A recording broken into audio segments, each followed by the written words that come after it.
It shows you when you just do what you want to do, what you enjoy, like shit works out. Yeah. Like when you don't care what others think, like we can't care what others think. Yeah.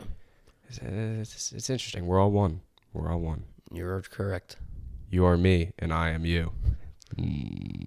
That came out. I probably shouldn't. You made a creepy face. I did make a creepy. You made face. It worse when you went. It was weird. I don't know. I was reading Meditations by Mark Aurelius last night. I'm pissed. I left it on my fucking deep window cover, and it rained. And now the back of the book. Sucks. Literally the only part of my book that I haven't read yet just got soaked, and I'm just like, fuck. Yeah, hair dryer. And I got a new one. It's gonna come on Wednesday. Yeah. But it was pretty much just saying, when you figure out that you're not doing things because you think they're right, because you think because you're doing it, when you find out, the whole point is, I can't think of the exact quote, but we should do things for each other and help each other out, not because it's the right thing to do, but because we're all the same. Like, you are me. Like we talked about it last time. It's just, we're all made of the same stuff. We're all the same matter. We're just in different forms, right? Yeah. This atom, these tables, the table, but the atoms could be rearranged, and it could be you, and it could be me. It's all recycled. It's all the same stuff. So like, we need to be nice to each other. Yeah. Not because it's the right thing to do, which it is, but it's because it's me. I am everything. And I feel like at the same time, that kind of makes it the right thing to do, though. Yeah, it's like, it natural. Kind of goes hand in hand. Yeah, I agree. That's interesting. I like, everyone talks about like a natural law, like the moral thing to do in situations. It is like a real thing, but then it's like, how far do you bring it? Like, are we supposed to respect an ant? Yeah, that's a fair point, because I don't think I'll ever get there to the point where I might just not step on an ant because it's in front of me. Yeah. I don't know. It sounds fucked up to say, but everybody does it. Like, yeah, no, everyone does do it. You see an ant in your house, just step on it. Dead. Yeah, and I hate bugs so much. I do too. I've been trying to work on it. Not a fan. Like, bees, I'll take, let them outside, but... Well, I just won't. Spiders, fuck that. Not even because I'm like caring. Crush you. Like, bees taking them outside. Not even because I'm caring for the bug, but I know if you kill a bee, like, more come. Oh, really? Is that true? Yeah, like they let off like a pheromone or something. No way. Yeah, bees do let off a pheromone like that. Like, if you kill a bee, like, they sense it. It's like why they try and train dogs not to eat bees. It's a very common thing. Is people's dogs. Also, will I mean, if bees. a dog eats a bee, Did you ever see its face? And then it's just look like up screwed. dogs with stung by bees. Funny pictures. I was just thinking when you guys were talking about the like stepping on an ant, like, does like life have a force, like a vibration, like you were talking about last podcast? What is life? Yeah. Right? Like, what constitutes That's a life? deep question. So. It's a hard question to answer. Yeah.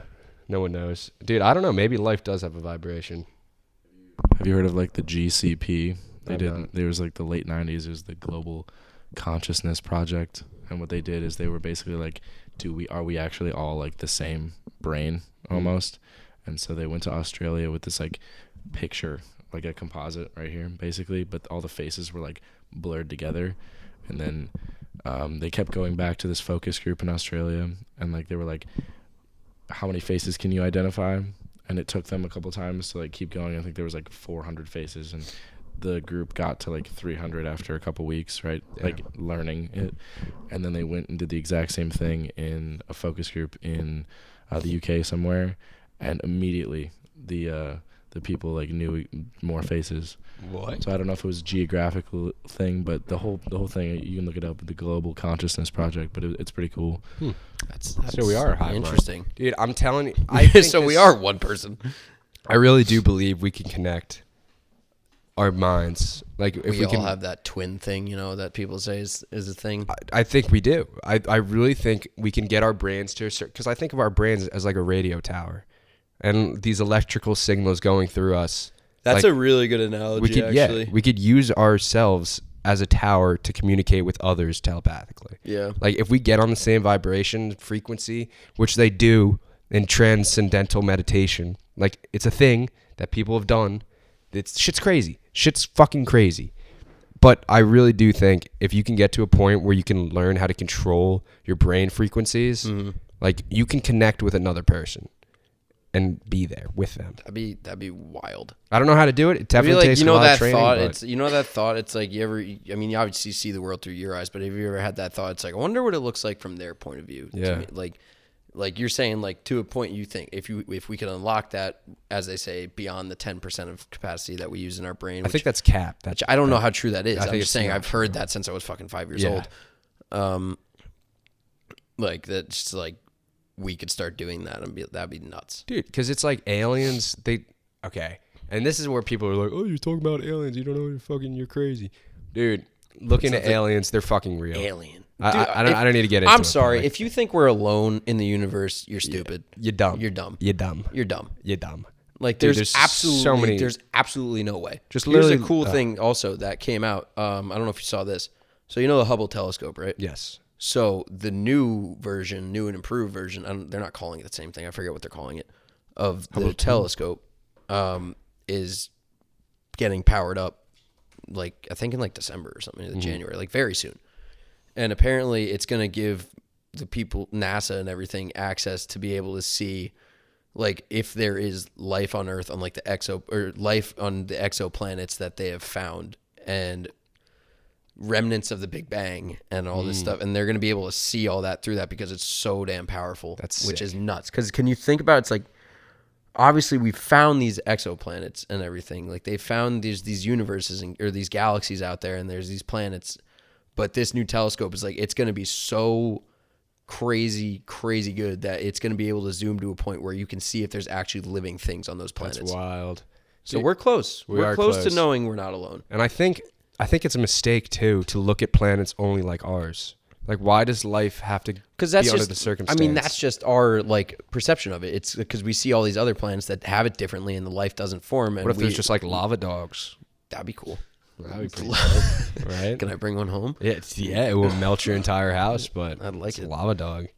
Yeah, that's why I'm like, we think just because we're carbon-based creatures that we think all life has to be carbon-based. I think, it's and we also think everything has to look exactly like us. And breathe like us. No, but again, I have to reiterate, like, the universe is so freaking massive, and there's so much we don't know. If you think like we're alone, and we're not, like, there's no way. Not. The odds just aren't in favor of that. And there's been accounts of, and that's just that's such a narrow-minded view to have. I feel like just because like it's like, oh, we're the center of the freaking universe. No, we're not. We're not, dude. That's what we used to think with the not heliocentric. When we thought everything revolved around the Earth until I know Galileo, right? It was Galileo. He was like, they used to revolve around the sun. We don't. We're not the center point of view in this. And then he got on house arrest and being right. Yep. And we're not even like the only solar system in the galaxy too. And then beyond that, there's more galaxies. So we're not. There's so much out there. It's nuts, dude. Here's a question. What scares you more to think about? How much is out there in space that we don't know about, or how much is in the ocean that we don't know about? Dude, I think, not scared. I'm interested in the ocean because I think there's so much lost stuff down there. Because like when there's these plate shifts and all this geographic tectonic plates and stuff, all this stuff, like land masses that were here, like, I don't know, 10,000 years ago are now underwater. Yeah. Like we could have had, and then what is it, Pangea, right? Like when everything's split. Yeah. But like, there's things that were up and now are down, and we just don't have enough. Lost city of Atlantis. Yeah, dude, which literally could be a real thing. Like Plato literally talks about it. Legitimately could be. And literally, where he talked about it, they like archaeologists were like did this math. I don't know. It's not math, but they found that there used to be a land mass in the exact spot that all these people were talking about Atlantis used to be, and it got put under from. So these icebergs, the world works like a seesaw. Mm-hmm. So when an iceberg goes over something, this part goes down and the other one goes up. Yeah. And when it moves, the same thing happens. And it happened, and the part that was up went down, and the part that was down went up. And the part that went down was Atlantis. Allegedly. I believe it. Allegedly. I can see it happening. But we don't search the ocean. at all. Yeah, I know. Well, there's certain parts that we can't even. We just don't have like the technology to get down that deep. Yeah. I don't know what was the Malaysian flight that we just never found. That Oh, was like 315? 315, 413, something like that. I actually don't know the number. Yeah. Was it like 800 something? That was 3 or 4. Just search a bunch 370. of different numbers. 370. 370. But yeah, that's one of those things where it's like, okay, they knew like where it went, but they couldn't find it. Like just with all the doesn't make technology we have, Bermuda just Triangle. Where is Amelia Earhart? Mm. Or her plane? That's a great question. Or what else disappears? Oh, you know what's a good one? What? The guys who escaped from Alcatraz. What about them? They're just gone. Like there was no like they survived. How do you know? Oh, this is actually proven. Actually, I've never heard this. You didn't know about this? The Anglin brothers from Alcatraz. I know the Black Ops 2. Okay, when they so escaped from Alcatraz. You know how Alcatraz like Black obviously Ops 2, was right? used to be like the unescapable prison. Yeah. The thing when you go there, if you visit it, so they have in these 3 guys' old cells, they used spoons from the cafeteria to dig holes behind their sinks. Like they would move the sink and they dig holes for months on end until they could finally get through. And they like signed up for like art classes in prison, like paper mache classes. And they made paper mache versions of their heads, took clippings of hair from like the barber shop that was in the prison and made their heads out of paper mache and left them in the bed, put pillows in it, looked like they were sleeping. One night they escaped through the walls and they had raincoats of some sort from somewhere in the prison that they had just stolen and hidden away. And they literally made a little dinghy out of raincoats.